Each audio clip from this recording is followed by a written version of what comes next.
اللہ نے فرمایا ہم نے انسان کو جس پانی سے بنایا ہم جانتے ہیں. یہ کب کہا جاتا ہے؟ جب کوئی آپ کے سامنے بہت اکڑ رہا ہو تو پھر آپ اس کو اس کی اوقات یاد دلانے کے لیے بتاتے ہیں کہ تو کیا تھا اور تیری اوقات کیا ہے، تیری حیثیت کیا ہے، میں جانتا ہوں. تو انسان بھی اللہ کے سامنے بہت زیادہ اکڑتا ہے، تو اللہ اس کو اس کی اوقات یاد دلاتے ہیں کہ ہم نے تمہیں جس پانی سے بنایا ہے وہ ہم جانتے ہیں، تو تم جس چیز سے بنے ہو تم وہی ہو، تو زیادہ فنٹر بننے کی کوشش مت کرو. اب آپ کہہ سکتے ہیں اللہ کے سامنے تو کوئی بھی نہیں اکڑتا. دیکھو، جب کوئی آپ دعویٰ کر رہے ہوں اور کوئی آپ کے دعوے کو نہ مان رہا ہو، آپ کی بات کو بالکل 180 ڈگری پہ جا کے اس کا انکار کر رہا ہو، تو اس سے بڑی آپ کی کوئی توہین ہو سکتی ہے؟ آپ کانفیڈنٹلی پوری ذمہ داری کے ساتھ پورے وثوق کے ساتھ کوئی بات کر رہے ہو. مثال کے طور پہ کوئی ٹیچر بچوں کو پڑھا رہا ہو کہ بیٹا دیکھو 2+2=4، 2 اور 2 کتنے ہوتے ہیں؟ 4 ہوتے ہیں. اور بچہ آگے سے کہہ دے نہیں 2 اور 2 تو 6 ہوتے ہیں. تو ٹیچر کہے کہ میں میتھ کا ٹیچر ہوں بیٹا، میں آپ سے زیادہ جانتا ہوں اور یہ بات دلائل سے بھی ثابت ہو چکی ہے. جس ٹیچر سے بھی پوچھو گے وہ یہی کہے گا، بشرطے کہ وہ میتھ کا ٹیچر ہو. ٹیچر کس کا ہو؟ وہ میتھ کا ہو. جس سے بھی پوچھو گے وہ یہی کہے گا 2+2=4. بچہ آگے سے کہے نہیں 2 + 2 8 ہوتے ہیں، 6 بھی میں نے غلطی سے کہہ دیا تھا 8 ہوتے ہیں. تو میتھ کے ٹیچر کی اس سے بڑی کوئی انسلٹ ہو سکتی ہے بھائی؟ وہ اپنی بے عزتی محسوس کرے گا کہ نہیں کرے گا؟ تو ٹیچر ایسے موقع پہ کیا کہے گا؟ بیٹا تم جتنے فنٹر ہو میں تمہیں جانتا ہوں، تمہیں میتھ کی الف بے بھی نہیں پتا اور تم اتنے کانفیڈنس کے ساتھ کہہ رہے ہو 2 + 2 8 ہوتے ہیں، حالانکہ تمہیں میتھ کی الف بے بھی نہیں پتا ہے. یہ تو میں نے ایک چھوٹی سی مثال دی ہے. قرآن کہہ رہا ہے انسان اکڑتا ہے قرآن اللہ کے سامنے. اب کہاں اکڑ رہا ہے کہ قرآن کو یہ کہنے کی ضرورت پیش آئی کہ تمہاری جو اوقات ہے ہمیں معلوم ہے اور ہم نے تمہیں بنایا ہے، تو ہمیں نہیں پتا ہوگا تو کس کو پتا ہوگا؟ وہ الگ بات ہے. جاوید اختر صاحب نے تو کہہ دیا کہ خود بخود بنے. یہ بڑی عجیب بات ہے. تو انگلش کے بھرم ہے. زبان، ٹاپک چینج ہو رہا ہے جلدی سے بس کر کے پھر آ رہا ہوں. اصل میں زبان ایک اچھی چیز ہے، زبان کا آنا، لیکن علم زبان کے آنے کو نہیں کہتے. یہ خوب سمجھ لو. کسی زبان میں مہارت حاصل ہونے کا مطلب یہ نہیں ہے کہ جس ٹاپک پہ آپ بات کر رہے ہیں اس میں بھی آپ کو مہارت. لیکن میں جنرلی ایک بات کر رہا ہوں. جب مولانا شبیر احمد عثمانی جب پاکستان بنا نا، مولانا شبیر احمد عثمانی، وہ ان کے شاگردوں کے ذریعے ہم تک یہ بیان پہنچا ہے کہ اسمبلی میں اس وقت کچھ لبرل لوگ بھی تھے جو پاکستان کو اسلام کا قلعہ نہیں بننے دے رہے تھے. تو جب ڈیبیٹ ہوتی، شبیر احمد عثمانی رحمہ اللہ بہت بڑے عالم تھے، تو یہ لوگ کیا کرتے؟ آگے سے انگلش بولنا شروع کر دیتے. تو مولانا شبیر احمد عثمانی نے فرمایا ایک دفعہ کہ تم لوگوں کی جہالت کو انگریزی نے چھپا لیا ہے. تمہاری جہالت کو کس نے چھپا لیا ہے؟ انگریزی نے. یعنی ہمیں پتہ ہے کہ تمہیں میری باتوں کا تمہارے پاس جواب نہیں ہے، لیکن انگلش میں ٹھیش پیش کر کے تم اپنے آپ کو پڑھا لکھا ثابت کرنے کی کوشش کرتے ہو. میں جنرلی ایک بات کر رہا ہوں کہ یہ کوئی کرائٹیریا نہیں ہے کہ آپ کو کوئی زبان آتی ہے تو بس آپ پڑھے لکھے ہو گئے. اب انگریزوں میں بچہ انگلش بولتا ہے. ہمارے ایک ریلیٹو امریکہ میں تھے، کہتے ہیں ایک گورے کو اتنا نہیں پتا تھا کہ امریکہ کی دوسری اسٹیٹ میں ٹائم چینج ہو جاتا ہے. وہ سمجھ رہا پوری تمام اسٹیٹ میں ایک ہی جیسا ٹائم ہوتا ہے. حالانکہ یہ تھوڑی سی بھی جس کو فلکیات معلوم ہے وہ کہے گا کہ یہ تو پاسبل ہی نہیں ہے، لیکن انگلش میں ٹھش پش. صحیح ہے نا؟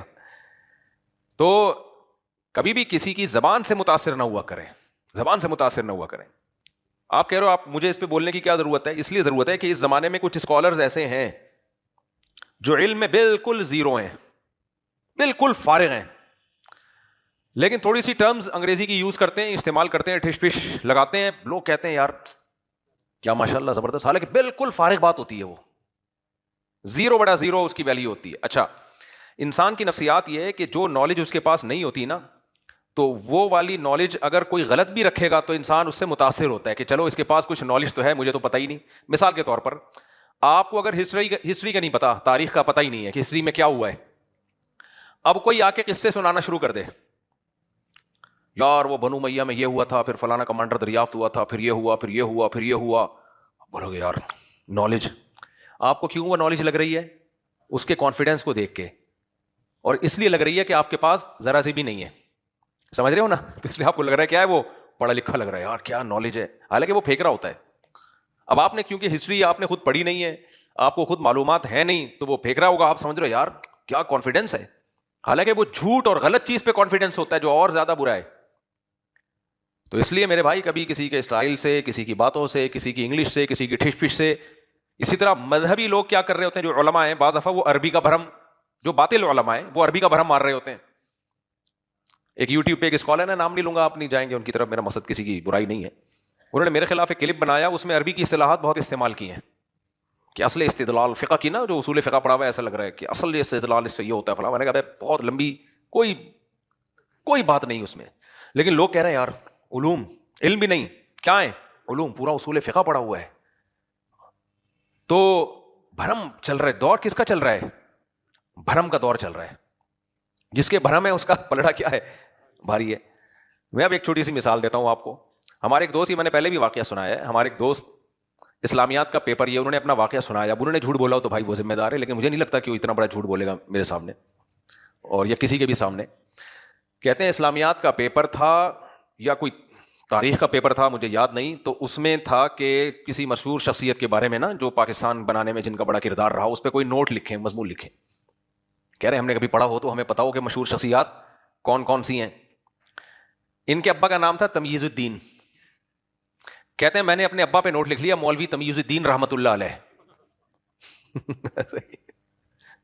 مولوی تمییز الدین رحمت اللہ علیہ ایک عظیم شخصیت تھے. کہتے ہیں میں پھینکتا رہا, فلاں سن میں پیدا ہوئے, پھر پاکستان کے لیے انہوں نے یہ کوششیں کی, پھر یہ ہوا, پھر قائد اعظم سے ملاقاتیں, 2-3 صفوں کا پورا ایک اچھا بلا مضمون ٹھوک کے آ گئے, پورے نمبر ملے. کیونکہ سندھ حکومت ہے, آپ کو پتا ہے تعلیم کا یہاں ایسا خوبصورت نظام ہے, بالش کے حساب سے نمبر ملتے ہیں. کتنے؟ بالش کے حساب سے. پنجاب میں ہوتا تو شاید پکڑا جاتا, لیکن سندھ میں ایسی چیزیں نہیں پکڑی جاتی. میں نے کہا تم نے سندھ میں امتحانات دیے ہیں, تمہارے پورے نمبر بنتے ہیں, اس لیے بنتے ہیں کہ تمہیں لکھنا تو آتا ہے نا. یہ بھی ایک کمال ہے نا کہ فرضی کہانی بھی بنانا آسان تھوڑی ہوتا ہے, کیونکہ جن لوگوں کو نمبر مل رہے ہیں ان کو لکھنا بھی نہیں آتا ہے. تو اس لیے یہ کمال ہے بھائی, میں تو اس کو کہتا ہوں بالکل آپ کی حلال جاب ہے, ٹھیک ہے, آپ کو نمبر جو ملے ہیں. تو جب بھی وہ یہ میں کوئی واقعہ سنا رہا ہوتا ہے نا, تو اب دیکھو مولوی تمییز الدین رحمت اللہ علیہ پہ پورا مضمون لکھ دیا. کیوں؟ اسلامیات کو جو چیک کرنے والا ہے, جو بھی ایگزامینر تھا, جو پیپر کو چیک کرنے والا یا ہسٹری کے پیپر کو چیک کرنے والا, اس کو یہ بھی نہیں پتا تھا. تو اس نے بولا کہ یار کچھ لکھا ہے, کچھ تو ہوگا نا, اور زیادہ نمبر اس لیے دیا کہ اس کے پاس جو نالج ہے وہ میرے پاس نہیں ہے. تو یہی رہتے ہیں ادھر ہی, نماز پڑھنے بھی آتے ہیں جن کا یہ واقعہ ہے. تو خیر, تو اس لیے کچھ اسکالرز ایسے ہیں باقاعدہ کسی مدرسے سے پڑھے نہیں ہیں, نہ عربی فقہ, نہ انہوں نے عربی گرامر پڑھی ہے, نہ انہوں نے اصول حدیث پڑھا, نہ حدیث پڑھی, نہ انہوں نے اصول فقہ پڑھا, نہ انہوں نے عربی ادب پڑھی, نہ عربی گرامر پڑھی, کچھ بھی نہیں. چند کتابیں اردو کی یہاں سے پڑھ لی, چند کتابیں وہاں سے پڑھ لی, کچھ باہر کے اسکالرز کو پڑھ کے ایک چوچو کا مربع بن کے پھر مارکیٹ میں آ کے جو لمبی لمبی وہ باتیں کر رہے ہوتے ہیں, تھوڑی سی انگلش ٹھش پش مار رہے ہوتے ہیں. لوگ کہتے ہیں علوم, علم نہیں. کیا کریں یار, روحانی عامل ذہن میں آ جاتے ہیں میرے. روحانی عاملوں سے بھی لوگ اس لیے متاثر ہیں, اس لیے کہ لوگ کہتے ہیں ہمارے پاس تو یہ روحانی علم ہے نہیں, جنات چڑیل بھوت کا تو ہمیں کچھ پتہ ہی نہیں ہے. تو اب کوئی بھی شخص آ کے کچھ اس طرح کی باتیں شروع کر دے, حصار ہوتا ہے, حمزات ہوتے ہیں, موکل ہوتے ہیں, اور یہ اثرات ہوتے ہیں, پھر اس کے حصار کھینچا جاتا ہے, تو لوگ کہتے ہیں یار علم نہیں ہے, کیا ہے علوم. بھائی پھینک رہا ہے, کچھ بھی نہیں ہے اس کے پاس. تو پوری دنیا اسی سے دھندا چل رہا ہے دنیا کا, پھینکتے جاؤ اور ادھر بیٹھ کے لپیٹتے جاؤ. ڈاکٹروں کا بھی یہی ہے, پڑھے لکھے ڈاکٹر کو لوگ نہیں پوچھتے. جو ڈاکٹر نہیں ہوگا وہ میڈیکل سائنس کی بات کرے گا, مارکیٹ میں چل جائے گا وہ. اچھا, کچھ اسکالرز ایسے بھی ہیں مذہبی جو سائنس کی باتیں کر رہے ہیں میڈیا پہ آ کے, حالانکہ ان کو سائنس کا کچھ بھی پتا نہیں ہے, یعنی وہ سائنسدان نہیں مانتے ان باتوں کو. لیکن چونکہ جس نے سائنس بالکل بھی نہیں پڑھی وہ کہہ رہا ہوتا ہے یار پتہ نہیں کیا علوم لے کر آیا مارکیٹ میں یہ. تو ایک اصول ہمیشہ یاد رکھو, اسلام کسی ایک شخص پہ یا 2-4 شخصوں پہ ڈیپینڈ نہیں کر سکتا, یہ ذہن میں رکھو. اگر کسی بھی اسکالر کو سن کے ایسا لگ رہا ہے یہ ٹھیک ہے باقی غلط ہیں, تو سمجھ لو یہ غلط ہے, باقی کیا ہیں ٹھیک ہے. اسلام ہے بھائی, نبی صلی اللہ علیہ وسلم آخری نبی ہیں, تو 2-4 لوگوں کے کندھے پہ اللہ تھوڑی ذمہ داری ڈالے گا کہ وہ اسلام کو بچائیں. 2-4 لوگوں کے کندھے پہ تھوڑی ذمہ داری ڈلے گی. تو کچھ اسکالر کو سن کے آدمی کو ایسا نیگیٹو ذہن بنتا ہے, ایسا نیگیٹو ذہن بنتا ہے. ایک تو اس کا خیال کرو. دوسرا اس کا خیال کیا کرو ہمیشہ, نوجوان طبقے کی عادت ہوتی ہے وہ منفی بات کو جلدی لیتا ہے, مثبت بات کو نہیں لیتا. مثبت بات کو نہیں لیتا, یہ نوجوانوں کی ایک عادت ہوتی ہے, اور ہمارے ملک میں یہ تھوڑی زیادہ ہے. مثال کے طور پر اگر کوئی یہ دعویٰ کرے کہ سارے مولوی ٹھیک ہیں یا سب لوگ ٹھیک ہیں، یہ دعویٰ چلے گا؟ نہیں چلے گا، اور غلط بھی ہے، سارے ٹھیک نہیں ہوتے. لیکن اگر یہ کہتے ہیں یہ سارے غلط ہیں، یہ پھر بھی اس نظریے کو بہت سے ووٹ مل جائیں گے، اس نظریے کو بہت سے ووٹ بولو مل جائیں گے، کیونکہ بات منفیت کی ہو رہی ہے نا. حالانکہ یہ بھی غلط ہے کہ سارے غلط ہیں، یہ بھی غلط ہے کہ سارے صحیح ہیں، یہ بھی غلط ہے کہ سارے غلط ہیں. لیکن جب آپ ووٹنگ کرواؤ گے تو یہ کہنا کہ سارے صحیح ہیں، اس نظریے کو تو ایک ووٹ بھی نہیں ملے گا. لیکن یہ کہنا کہ سارے ہی غلط ہیں، اس کو ٹھیک ٹھاک ووٹ ملیں گے. اور 2-4 ووٹ ہوں گے جو کہیں گے کہ نہیں ایسا نہیں ہے، اور وہ 2-4 بھی وہی ہوں گے جو اپنے آپ کو سمجھتے ہوں گے میں ٹھیک ہوں، باقی سارے کیا ہیں؟ غلط ہیں. تو یہ نوجوانوں کی اور خاص طور پر ہمارے ملک کی سوچ ہے کہ منفیت کیا ہے، وہ مارکیٹ میں زیادہ چلتی ہے. تو یہ غلط ہے. اسلام تو اس کی ہمیں ترغیب نہیں دیتا میرے بھائی. قرآن سنت اٹھا کے دیکھو، مسلمانوں کے بارے میں حدیث میں آتا ہے میری امت حق پر غالب رہے گی. تو غلبہ کمزور کو ہوتا ہے، طاقتور کو ہوتا ہے؟ طاقتور کو ہوتا ہے. تو امت کی بہت بڑا طبقہ حق پر رہے گا، آج بھی ہے. ہمارے حضرت مفتی رشید احمد صاحب کے پاس ایک شخص آیا اور کہنے لگا حضرت اتنے حالات خراب ہیں، یہ بے حیائی پھیل گئی، یہ فلانا یہ ہو گیا. جیسے ہوتے ہیں نا بیچارے لوگ آ رہے ہوتے ہیں، یہ ہو گیا، کرپشن ہے، فلانا ہے، ڈمکانا. اتنی حضرت نے، ہمارے حضرت تھے اسٹریٹ فارورڈ نا، منہ پہ بالکل پورے تمیز سے جا کے جواب چپکا دیا کرتے تھے. لا یخافون فی اللہ لومۃ لائم، کسی کی پرواہ نہیں ہوتی تھی حضرت کو. تو نے فرمایا اتنے سارے اچھے کام بھی تو ہو رہے ہیں، یہ بھی ہو رہا ہے، یہ بھی ہو رہا ہے، فلانا بھی ہو رہا ہے، فلانا بھی. جاؤ مدنی مسجد جا کے دیکھو، جمعرات کو بھری بھی ہوتی ہے، اتنے نمازی ہوتے ہیں. اچھا جو منفی ہوتا ہے نا، کھوپڑی جس کی منفی ہی چل رہی ہوتی ہے، وہ اس کو بھی نیگیٹو لے کے جاتا ہے. مدنی مسجد بھری ہوئی ہے، مسجدیں بھری ہوئی ہیں، کرپشن نہیں ختم ہو رہی. یعنی مطلب یہ ہے کہ کرپشن نہیں ختم ہو رہی تو مسجدیں بھی خالی ہو جائیں. اب جو اچھا ہو رہا ہے وہ تو اچھا مان لینا یار، مسجدیں بھری ہوئی ہیں اور سارے کرپٹ تھوڑی ہیں. ابھی دیکھو ماشاء اللہ یونیورسٹی سے آئے ہیں، کون سے وہ بیکن ہاؤس میں پڑا ہوا بندے کا آپ حلیہ دیکھو یار، ان کو یہاں ہونا چاہیے تھا. ان کی حلیہ سے لگ رہا ہے کہ نہیں لگ رہا؟ بیکن ہاؤس پتہ ہے کتنا ماڈرن ماحول ہے وہاں کا، کیا کچھ نہیں پڑھا رہے وہ، کیا کچھ نہیں سکھا رہے، جو ماحول بنا رہے ہیں. تو وہاں ایسے ایسے بچے آپ کو ملیں گے. میں لونڈے کہنے والا تھا لیکن مناسب نہیں ہے. ایسے ایسے آپ کو ماشاء اللہ بچے ہیں، گاڑیاں بھر بھر کے شب جمعہ تبلیغ میں جا رہی ہیں، سیروزے بھی لگ رہے ہیں. ٹھیک ہے وہاں شر زیادہ ہے، لیکن ہر جگہ ایسا نہیں ہے، بہت سی جگہوں پہ خیر زیادہ ہے. تو انسانی سوچ یہ ہے کہ وہ منفی چیز کو زیادہ لیتا ہے، منفی چیز کو زیادہ لیتا ہے، صرف اس کے بارے میں منفی سننا پسند نہیں کرتا جس سے آپ کو محبت ہو بس. تبھی مولانا شریف تھانوی فرمایا کرتے تھے عقیدت نہیں محبت ضروری ہے. سمجھ رہے ہو؟ جو اہل اللہ یا بزرگان دین ہیں جو واقعی دین کا کام کر رہے ہیں، اس سے عقیدت نہیں، عقیدت مارکیٹ سے 2 منٹ میں شارٹ ہوتی ہے. محبت ضروری ہے. محبت میں کیا فرق ہوتا ہے؟ محبت میں یہ ہوتا ہے کہ آپ کو اچھا نہیں لگتا اس کے خلاف سنیں، آپ اچھا نہیں لگتا آپ کو. جیسے جمشید کا بیٹا ہے، کوئی آپ کو آ کے بتایا، آپ کے پڑوس میں جمشید رہتا تھا، کسی نے آ کے بتایا جمشید کا بیٹا چرس پی رہا تھا. ویسے جمشید دیکھو کتنا نیک بنا پھرتا ہے، آپ کو دل میں خوشی ہوگی، یار ہم تو جمشید کو بڑا نیک سمجھتے تھے، اس کے بچے کیا کر رہے ہیں. حالانکہ جمشید تھوڑی پی رہا ہے بھائی، اس کا بچہ پی رہا ہے نا. نوح علیہ السلام اللہ کے پیغمبر تھے، بیٹا کافر، لیکن پھر بھی ایک خوشی ہوگی، کیونکہ منفی زیادہ دماغ چلتا ہے کہ اچھا ذلیل ہو جائے دنیا میں. اور جتنا مشہور آدمی ہوگا، جتنا نیک ہوگا، اس کی بری خبر تو مزے لے لے کے، چسکے لے لے کے لوگ پھیلاتے ہیں. دیکھو نا عزیز مصر کی بیوی جو تھی وہ عاشق ہو گئی یوسف علیہ السلام پہ نا، جو ان کے گھر میں ایک خادم کی حیثیت سے تھے. تو بات محل میں دب گئی. بادشاہ نے کہا بھائی میرے گھر کی عزت کا مسئلہ ہے، مٹی پاؤ. یوسف اعرض عن ھذا، یوسف چل جانے دے یار، ٹھیک ہے میری بیوی کی غلطی ہے، جان دے یار. وہ چاہ رہا تھا کہ میری عزت کا جنازہ نکل جائے گا بھائی، میری گھر کی بات گھر سے باہر نکل گئی تو مارکیٹ میں میری 2% کی عزت نہیں رہے گی کہ میری بیوی ہو کے عاشق کسی اور پہ ہو رہی ہے. اب وہ سزا بھی نہیں دے سکتا تھا نہ بیوی کو. بعض جرائم ایسے ہوتے ہیں اس میں کسی کو سزا ہی نہیں دی جا سکتی. ایک صاحب پکڑے گئے، اللہ معاف فرمائے، کسی کے ساتھ نا، تو ہمارے پاس کیس آیا، کہہ رہے تھانے میں جاؤ. میں نے کہا بھائی جس کے ساتھ پکڑا گیا ہے تھانے میں گئے نا، وہ بھی بدنام ہوگی، اس کے رشتے دار بھی بدنام ہوں گے، اور یہ بھی بدنام ہوگا. تو اس میں کتنے لوگ لپیٹ میں آ رہے ہیں؟ اتنی بڑی سوسائٹی، یعنی اتنا بڑا خاندان لپیٹ میں آ رہا ہے،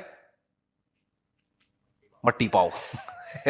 کچھ کیس ایسے حل ہوتے ہیں بھائی، کیونکہ عزت ایک دفعہ جائے گی واپس نہیں آتی. وہ پاکستان میں تو آتی ہی نہیں ہے. پاکستان میں عزت صرف جاتی ہے، میں نے اب تک آتے ہوئے کی رپورٹ دیکھی نہیں ہے. ہاں کچھ لوگ ایسے ہیں جو اتنے بے عزت ہیں کہ ان کی اب عزت جانے کے لیے کچھ رہا نہیں ہے نا. ابھی چھوڑو، پھر میں کہیں اور چلا جاؤں گا. دیکھیں عزت پیسہ ہوتا ہے تو جانے کا غم ہوتا ہے نا. کچھ لوگ کی عزت اتنی وہ ہو چکی ہے کہ اب عزت جانے کا ان کو غم ہے ہی نہیں, کیونکہ جائے گی نہیں عزت. کیوں نہیں جائے گی؟ ہے ہی نہیں تو جائے گیا. تو وہ اس لیول کے لوگ ہیں, وہ بہت اونچے لوگ ہیں. وہ چھوٹے موٹے لوگ اس لیول کے ہوتے نہیں ہیں. خیر, کیا بات کر رہا تھا میں, دیکھو ہے نہیں, عزت کے حوالے سے نہیں. یہ واقعہ کس پہ سنا ہے میں نے؟ یوسف علیہ السلام کا نا. تو یوسف علیہ السلام جو بادشاہ تھا, جو عزیز مصر تھا, اس نے کیا کہا؟ اعرض عن ھذا, چل یار مٹی پا یار. حالانکہ چھوٹا جرم نہیں تھا اس کی بیوی کا, لیکن وہ چاہ رہا تھا کہ بھائی یہ جرم جب دنیا کے سامنے جائے گا اور میں بیوی کو سزا دوں گا یا طلاق دوں گا اس کو, تو لوگ پوچھیں گے کیوں دی, میں بتاؤں گا تو کیا بدنام کون ہوگا. لیکن تھا سمجھدار آدمی. کیا خیال ہے, تھا کیا سمجھدار آدمی. تبھی میں خواتین سے کہتا ہوں, تمہارا میاں اللہ نہ کرے اگر پکڑا بھی جاتا ہے تو گھر کی بات گھر میں دفن کر دو, کیونکہ تمہارے میاں کی بے عزتی سے تمہاری بے عزتی ہوگی.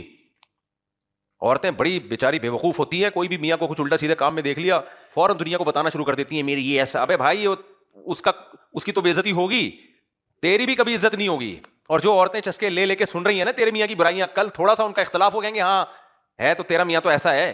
عورت کی تو پہچان اس کا میاں ہے.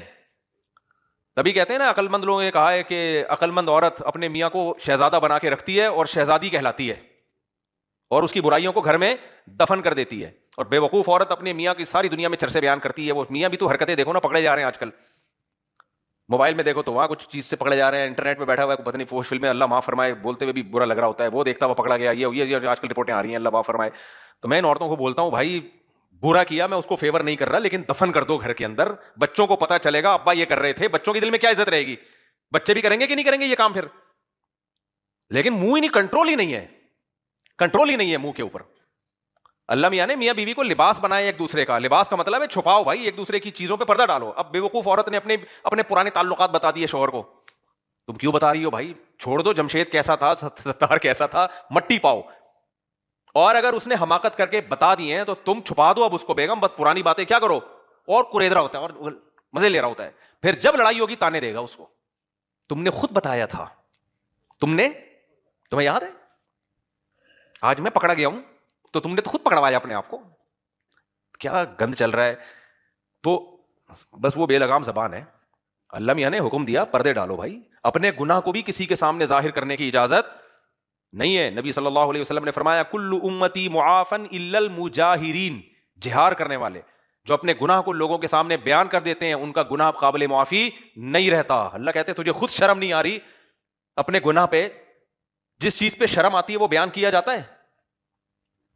بھائی کچھ برائیاں ایسی ہوتی ہیں انسان کو پتا ہے گندا کام ہے یہ, تو بتا نہیں رہا ہوتا. وہ لڑکی والوں کے سامنے آپ گئے رشتہ لینے کے لیے, کیا کرتے ہو جی میں چرس پیتا ہوں چھپ چھپ کے, بتاؤ گے کبھی؟ اگر پی بھی ہے بھائی چھپاتا ہے آدمی, یار یہ کوئی عزت جائے گی. تو جس گناہ کو آپ بتا رہے ہو نا, اس کا مطلب آپ اس گناہ کو گناہ سمجھتے نہیں ہو, آپ اس کو ہلکا سمجھتے ہو. تو جب آپ اس کو ہلکا سمجھتے ہو تو اللہ کیوں معاف کرے گا؟ اللہ نے معافی ان لوگوں کے لیے رکھی ہے جو اپنی غلطی کو بڑا سمجھتے ہیں اور توبہ استغفار کرتے ہیں, ندامت ہوتی ہے. جب آپ بتا رہے ہو میری گرل فرینڈ ہے, میں نے یہ کیا, میں نے فلانی فوش فلم دیکھی, میں نے فلانی فلم دیکھی, میں نے یہ کیا, یہ ڈرامے بازی, تو اللہ کہتا ہے کہ اس کو خود اپنے گناہ پہ ندامت نہیں ہے. تو کل امتی معافن الا المجاہرین, جو جہار کرنے والے, لوگوں کے سامنے بتانے والے, اللہ کہتا ہے یہ قابل معافی نہیں ہے, یہ قابل معافی نہیں ہے.